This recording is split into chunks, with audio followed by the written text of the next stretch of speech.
Et puis le dimanche, j'aime bien aller à la messe, et le vendredi, je vais à la mosquée. D'accord? J'ai une petite statue dans ma chambre, je me prosterne devant. Le premier homme au paradis, il avait des habits de lumière. Le patron de l'enfer, il dit « Ok, fini le pote », il ferme la clé, mais là-bas, ça continue pour toujours. Tu te rends compte à quel point ça fait peur?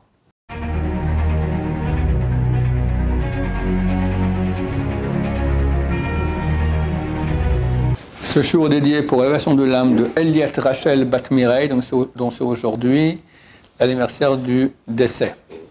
La question de Nissim. Pourquoi la religion juive est un peu à part par rapport aux autres religions? On voit que dans l'islam et le christianisme, bon, on fait sa prière, on fait quelque chose, ça n'engage pas toute la journée, on ne doit pas faire des actions ou quoi à chaque moment. Le judaïsme, c'est beaucoup plus précis, on voit dans le Gemara avec des cas très précis sur les alarmes et tout.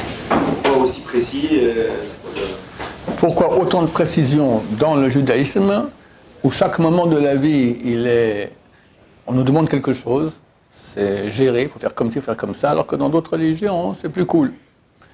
Et tu dis, ça peut être un peu restrictif et peut-être même éloigner la personne. La réponse est là extrêmement simple. Notre vie,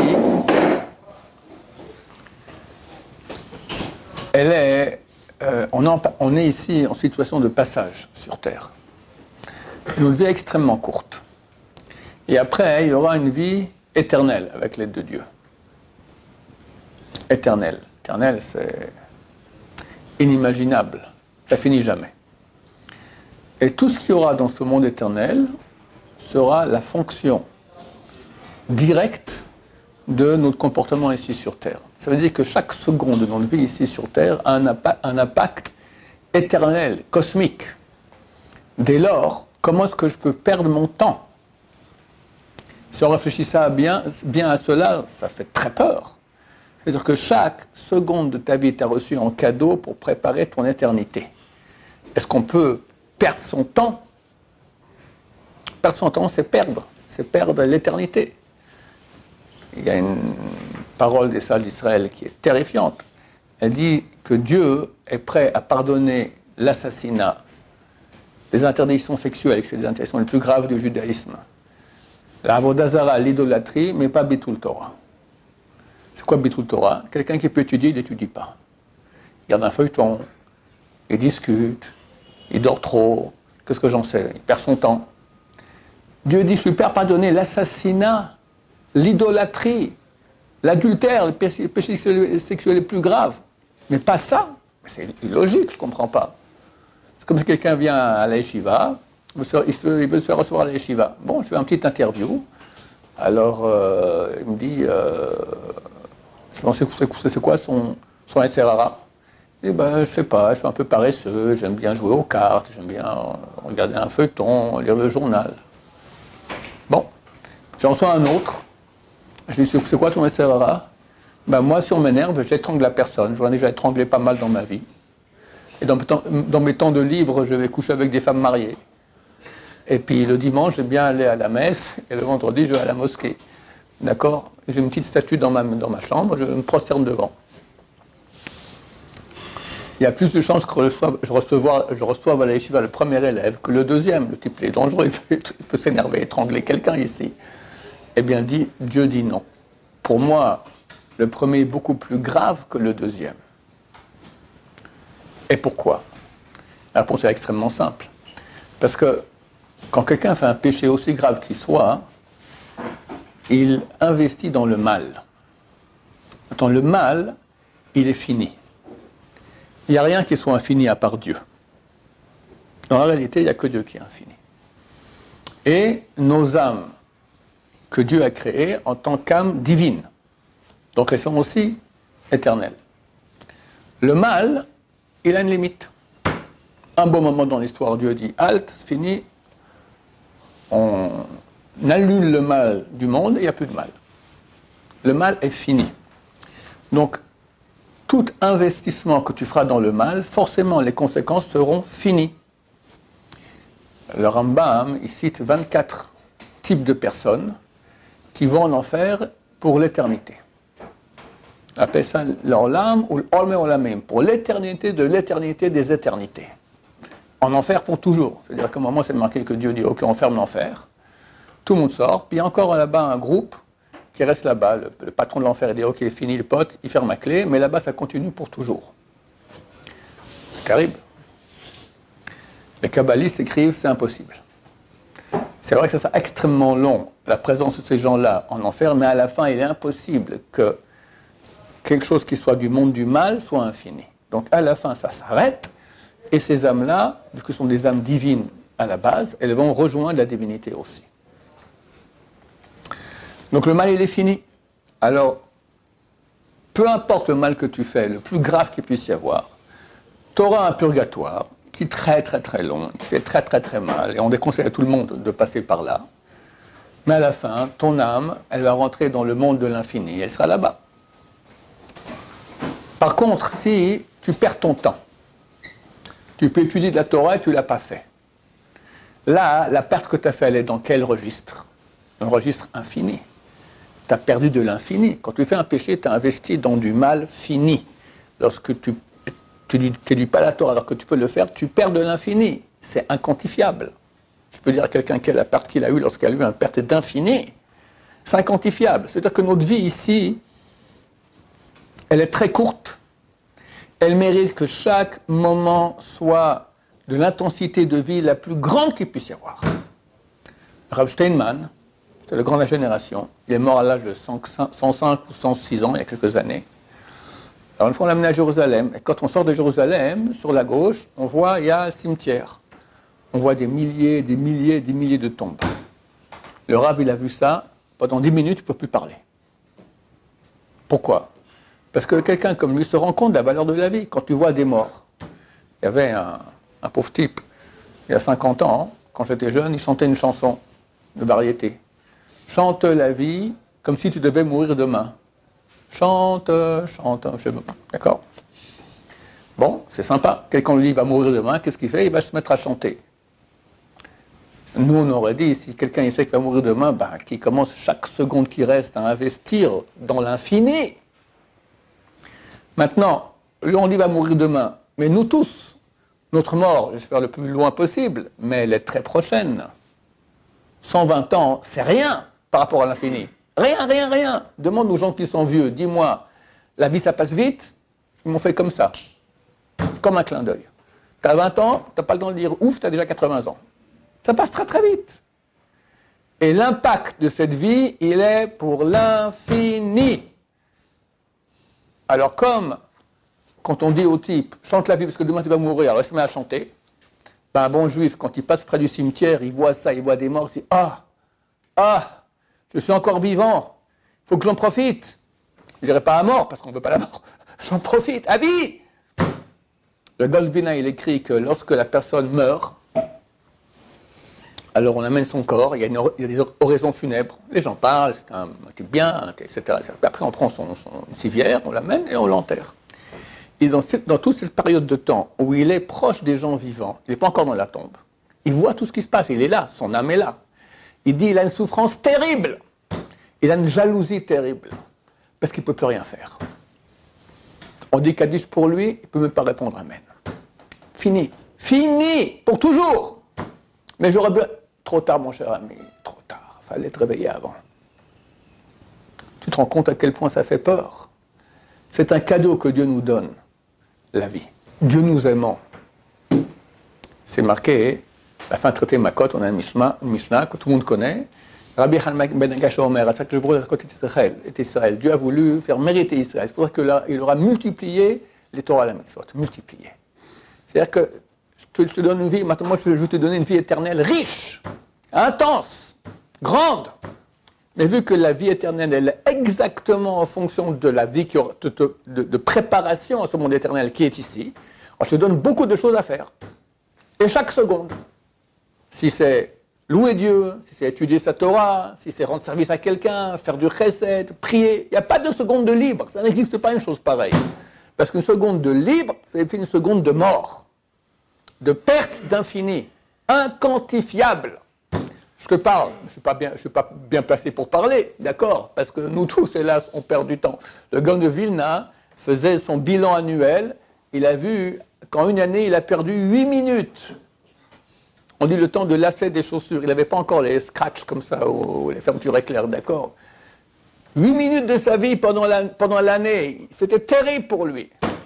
Et nous, on a 8 minutes toutes les heures, on a 8 minutes qui nous manquent, d'accord. On a quelques bonnes heures par jour. Mais ça ne revient plus, la vie. Ça ne revient plus. C'est le cadeau le plus grand que Dieu nous donne. C'est écrit que les gens qui sont... Tu as des gens qui sont déjà des légumes. Il ne fait plus rien dans la vie, voilà. Ils respirent avec une machine. Bon, bah, tant qu'à faire, débranchons.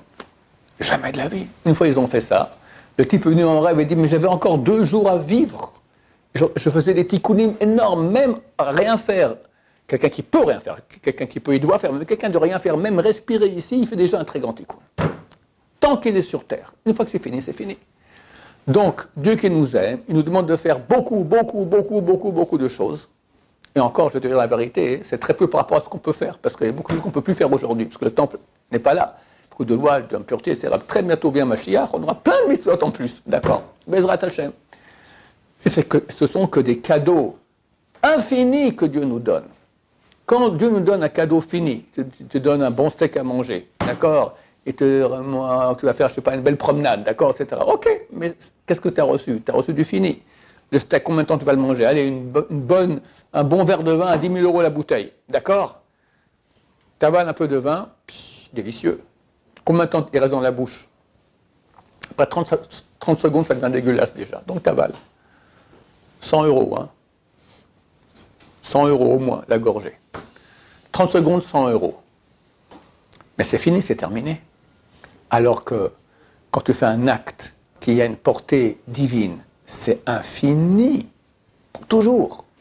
Donc c'est un très grand cadeau d'Hachem, qu'on n'ait pas de temps à perdre sur terre, et qu'on fasse, et qu'on investisse, et qu'on fasse. Il faut savoir que non seulement, bien sûr, ça nous amène énormément dans notre Olam Haba, mais ça c'est le petit point, le grand point, c'est que tu sers le Dieu du monde. Tu as la chance d'être un serviteur de Dieu. C'est énorme. Tu peux aimer Dieu, tu es en relation avec Dieu. Ça c'est des niveaux beaucoup plus hauts, de grandeur. Tu comprends? Quel plaisir du monde matériel peut-il arriver à 1 milligramme de millimètre du fait que tu es branché avec Dieu? Comme écrit le Rahem HaKadosh, si les gens se rendaient compte de la douceur de la Torah, ils deviendraient fous. On ne se rend pas compte l'impact tu étudies une petite phrase de Torah, anodine, d'accord? Tu ne te rends pas compte de ce que ça agit dans les mondes supérieurs, combien de sainteté ça amène. Vous avez une question? Le Rav, il a fait la comparaison entre la première personne et la deuxième personne. La première personne qui fait du Bitul Torah, la deuxième personne qui fait de la messe et qui étrangle les gens.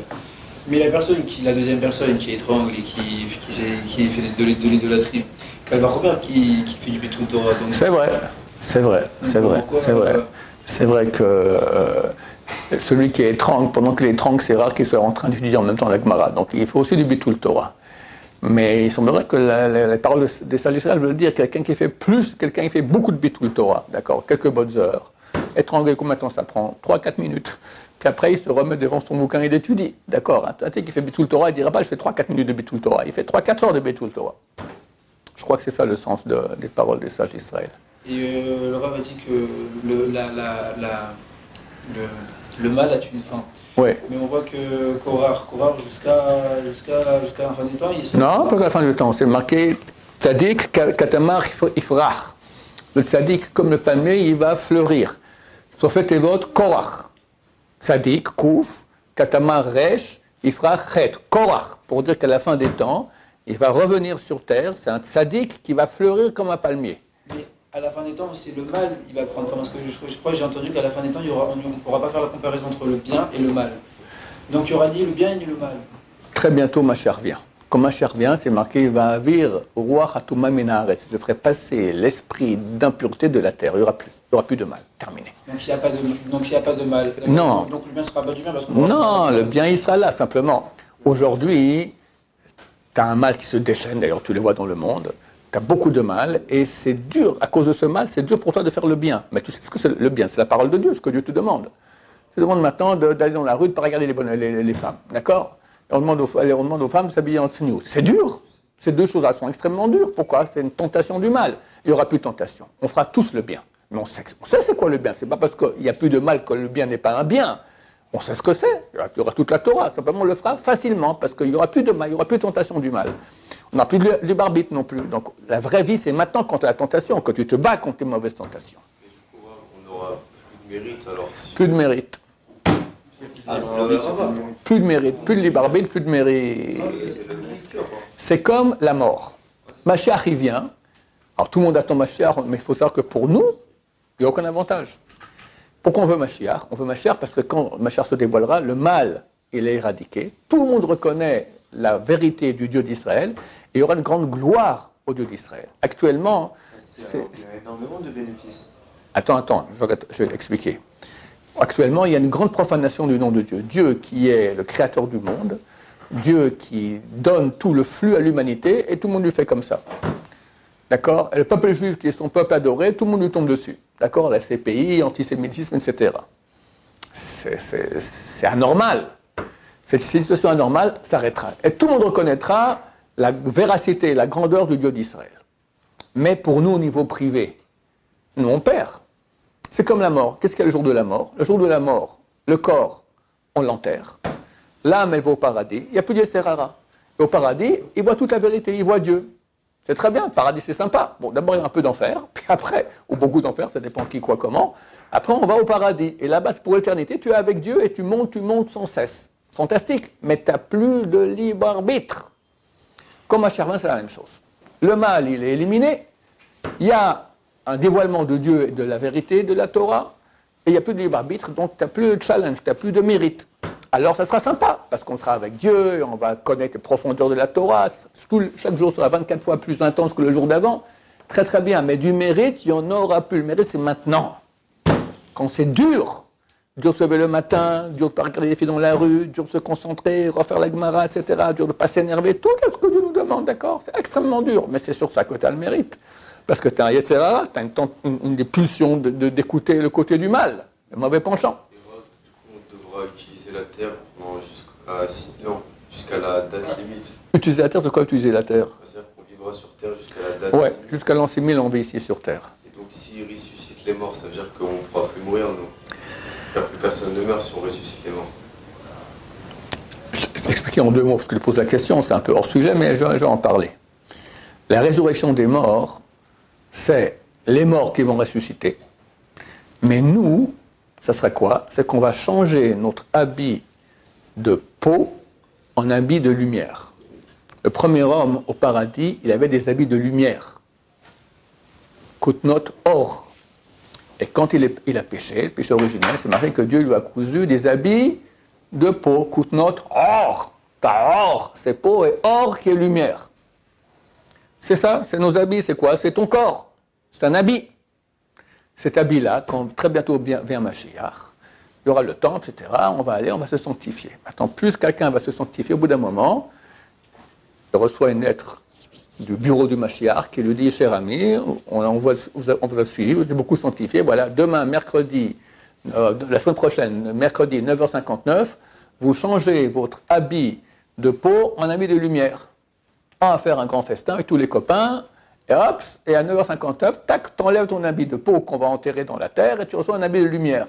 Je pense que les gens qui sont sur terre verront les gens avec habit de lumière. Parce que si on ne se voit pas, c'est idiot, d'accord? Donc on verra comme on verra les morts qui vont ressusciter. Et les morts qui vont ressusciter, il y en a qui disent que c'est des habits de peau, mais il y en a qui disent que c'est des habits de lumière. C'est pas que le type il sort de la tombe Frankenstein, d'accord? Et voilà, non. Il revient dans un habit de lumière. Tout ça jusqu'à l'an 6000. En l'an 6000, tout s'arrête, on passe tous dans la spiritualité. Et on passe tous, du coup, se purifier, quoi. Enfin, on passe dans... Quand Mashiach il arrive, le job du Mashiach, c'est purifier le monde entier. On va se purifier de plus en plus, et hop, après tu changes tes habits, encore tu continues à te rapprocher de Dieu. Et du coup, ça veut dire que, est-ce que si on est encore en vie et qu'on connaît le Mashiach, est-ce qu'on ira en enfer pour se purifier ou sera déjà... C'est une très bonne question que tu poses. Est-ce qu'on ira en enfer ou pas? Moi je pense que non, avec l'aide de Dieu, parce que le Mashiach nous fera faire la réparation ici sur terre. Donc, si tu meurs maintenant, que tu... Si tu meurs maintenant et tu n'as pas fait de tchouva, tu vas en enfer. Si tu meurs, j'espère que quand Mashiach viendra, c'est fini, il n'y aura plus d'enfer. On va réparer tout ici. Donc, tout le monde aura fait tchouva. Ceux qui vont... Parce que pas tout le monde va survivre à Mashiach. C'est marqué, 2 tiers du monde vont disparaître. Comment? Ben, ils ont dit maintenant, Macron et le président de la Grande-Bretagne, on va envoyer des soldats contre Poutine. On m'a envoyé ce matin l'amiral des forces de l'OTAN, Bauer qui s'appelle, il a dit, on demande à tous les États de l'OTAN de se préparer à un scénario de guerre. T'entends? L'amiral, c'est-à-dire ils vont rentrer en guerre. La guerre avec Poutine, c'est pas les arcs et les flèches et les pompons et les pistolets, d'accord? Ce n'est pas les mitraillettes, ce n'est pas les missiles, ça va être les missiles atomiques, voilà. Donc 2/3 du monde vont disparaître. Tous les gens qui ont la haine d'Israël disparaîtront, resteront que les gens bien, et Mashiach reviendra, et on va vers Hachem, se rapprocher de Dieu. Oui. Juste pour se recentrer sur la question, par rapport au Bitoul Torah. Ouais. Est-ce que quelqu'un, par exemple, qui fait Teshuvah, Ouais. ne peut pas étudier directement 15 heures par jour? Non. Alors, il étudie 8 heures, par exemple. C'est très bien, très bien. Il fait ce qu'il peut, quoi. Ouais. Quelqu'un qui fait ce qu'il peut, est-ce qu'il fait du Bitoul Torah? Non, quelqu'un qui fait ce qu'il peut, il fait ce qu'il peut, il n'y a aucun problème. Il y avait une histoire, il y avait un Baal Tshuva en Amérique, il a fait Tshuva, il est allé à l'Yeshiva. Et son père était boxeur. Et il revenait le Shabbat, tous les 2-3 semaines, et il se mettait à étudier la Gemara, un grand livre comme ça, et il était passionné, il étudiait comme ça. Son père le regardait. Moi aussi, je veux faire ce truc-là. Ah, papa, c'est pas pour toi. Comment pas pour moi? Je ne suis pas idiot, d'accord. Si tu peux le faire, je peux le faire aussi. Chaque fois que tu reviens Shabbat, on va étudier ensemble. Bon. Alors, ils ont étudié. Et à la fin, ils ont fini une page entière, une page du Talmud. Le père, il a dit, on fait un Siyum Masechet. Quand on finit un traité entier, on fait une petite fête, comme ça, un repas, tout ça, et on fait un Siyum Masechet. Et son monsieur dit, papa, c'est quand on finit tout le bouquin, pas la première page. Non, non, on fait un Siyum Masechet. Va demander ton Rav. Tu es allé voir le Rav Moshe Feinstein, le grand de la génération. Je fais la situation, mon père, boxeur, machin, tout ça, il dit, très bien, oui, faites, et je viens au Siyum Masechet. Le Rav Moshe Feinstein est venu dans un Siyum Masechet pour une page de Gemara. Le lendemain matin, le boxeur, il est mort, le papa. Et le Rav est venu à l'enterrement et il a expliqué que des fois quelqu'un vient sur terre pour une page de Gemara. On ne sait pas qui on est, pourquoi on est là. Donc quelqu'un qui fait ce qu'il peut, c'est fantastique, allez va, et si je pouvais moi dire que j'ai fait ce que je pouvais, je ne sais pas si je pourrais dire que j'ai fait la moitié de ce que je pouvais. Si on fait déjà la moitié de ce qu'on peut, c'est déjà bien, d'accord? On ne demande pas à la personne plus que ce qu'il peut, c'est évident. S'il peut dire j'ai fait ce que je pouvais, c'est déjà c'est parfait. Quelqu'un qui a fait ce qu'il pouvait, c'est parfait. Et qu'est-ce qui se passera aux personnes traditionnalistes? Tu reviens sur Mashiach, toi. Ouais. Dieu, il va juger chacun. Qui méritera quoi? Je ne sais pas. On ne sait pas qui sera jugé comment. Mais Dieu jugera. C'est pour ça que maintenant, c'est un appel que nous faisons à tous nos frères et à tous les êtres humains sur Terre. Rapprochez-vous de Dieu, du Dieu d'Israël, c'est la fin. Voilà, ça risque d'aller très vite. Pardon? Même la guerre, s'il y a une guerre, ça ne va pas durer des heures. Hein. Nos frères Ashkenaz, dans les Hoshana, le jour Hoshana Rabbah, alors ils ont un texte, il dit Hoshana Beshalosh Shaot, sauve-nous dans les 3 heures. On dit c'est 3 heures de Gog ou Magog. Attends, le Gan Uvilna, lui, ça c'était écrit au Moyen-Âge. Le Gan Uvilna, lui, ça durera 12 minutes et demie. Et on dit que Baba Saleh, il a fait des choses, ça va durer quelques secondes. Ah oui, le temps de voir quelques missiles balistiques, tang, ils vont s'esquinter. C'est clair qu'une guerre atomique aujourd'hui, c'est pas qu'il y a un vainqueur, hein. Il y a 2 perdants. Ou 10 perdants, Hachem Ishmor. Voilà. Ok, alors, Hachem, on va faire tchouva. On va profiter de chaque seconde de notre vie pour se rapprocher de Dieu, faire des grandes mitzvot. On aura droit à l'infini, Bezrat Hashem, et Biat Mashiach Be'achamim. Amen, Amen.